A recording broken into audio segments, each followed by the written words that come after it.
Over the past year, the industry has become fascinated with something called Agentic AI, autonomous agents, self-planning systems, AI that can reason about goals and execute tasks. And if you listen to the conversation around it, it often sounds like we've crossed some kind of threshold, like software has suddenly become autonomous. But when architects actually start implementing these systems in production environments, something interesting happens. They don't behave like intelligent assistants. They behave like control systems. They iterate, they retry, they drift, and sometimes they spiral into very expensive reasoning loops. Now, if you've spent enough years designing distributed systems, that behavior starts to look familiar. Because what you are seeing is not an intelligence problem. You are seeing a systems behavior problem. And that's why Agentic AI is so interesting from a systems thinking perspective. Not because of the models, but because of the architecture wrapped around them.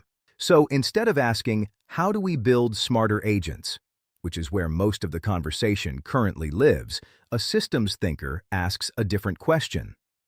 What system structure produces stable behavior when probabilistic reasoning is inside the loop? That is the architectural problem. Let's start with the outcome people are trying to achieve. The promise of Agentic AI is simple.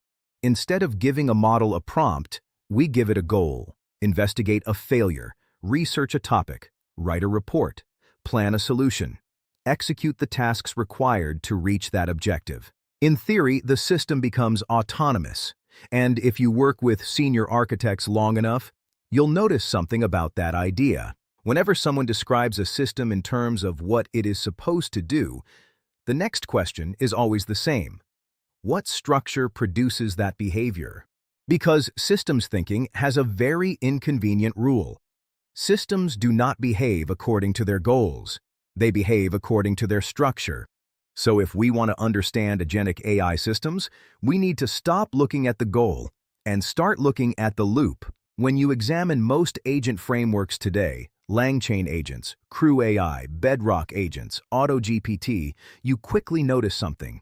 They all share the same architectural pattern, a loop. The system receives a goal, the model proposes an action, the system executes that action. The result is fed back into the model, and the process repeats. Plan, act, observe, adjust. Now, if you've ever worked with control systems, monitoring systems, or even large-scale distributed operations, this pattern should look very familiar. This is a feedback loop, which leads to an architectural insight that is surprisingly easy to miss. The model is not the agent. The loop is the agent. The model is simply the reasoning component inside that loop. And once you recognize that structure, a lot of the strange behavior people observe in agent systems suddenly makes sense. Because feedback loops behave in very predictable ways when certain forces act on them. There are three forces that shape almost every agent system today. The first is uncertainty. Language models do not produce deterministic answers. They produce plausible reasoning, which means the system must constantly reevaluate whether its previous decision was correct. That uncertainty naturally increases the number of iterations in the loop. The second force is bounded context. Models cannot reason over unlimited information, so the system must summarize its own history as it progresses, which means the agent is always reasoning over a compressed version of the past. And the third force is tool interaction. Real agents do not live inside chat windows. They call APIs, query databases, modify documents, trigger infrastructure, which means the loop is interacting with a distributed environment full of latency, side effects, and failure modes. So what looks like an intelligent assistant is actually something much more architectural. It is a control loop interacting with infrastructure. Once those forces interact with the loop, predictable dynamics start to appear. The first dynamic is loop amplification. When the system becomes uncertain, it tends to increase reasoning depth. More planning, more validation, more iterations, which increases both latency and cost. The second dynamic is capability expansion. Every tool added to the system increases what the agent can do, but it also increases the number of possible decisions the loop must evaluate, which increases unpredictability. And the third dynamic is context drift. As the loop continues, the system summarizes its own reasoning history.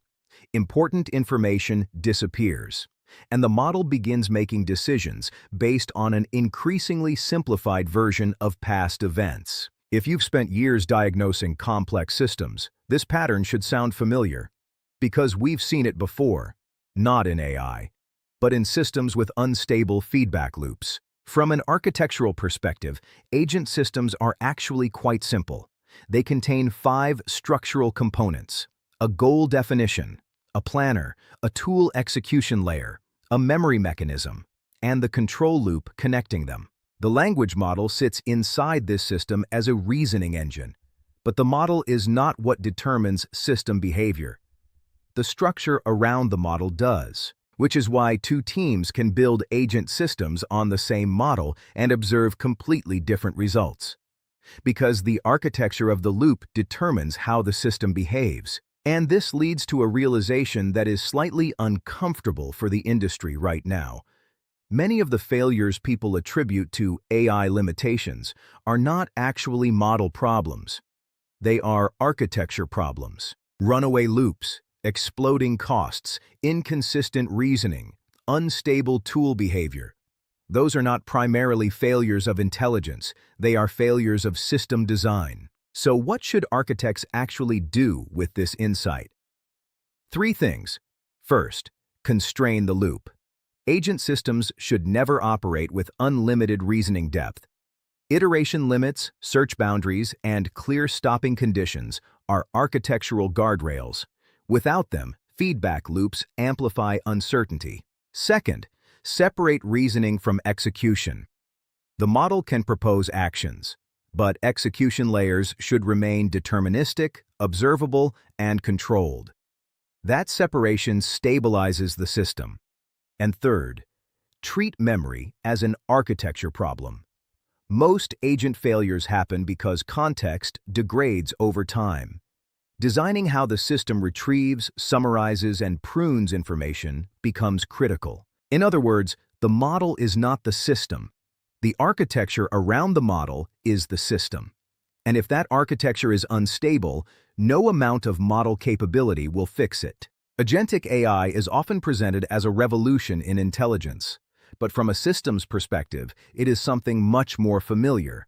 A feedback loop, a goal-seeking control system, with a probabilistic reasoning engine inside it. And once you recognize that structure, the design challenge becomes clearer. The question is not how to make agents smarter.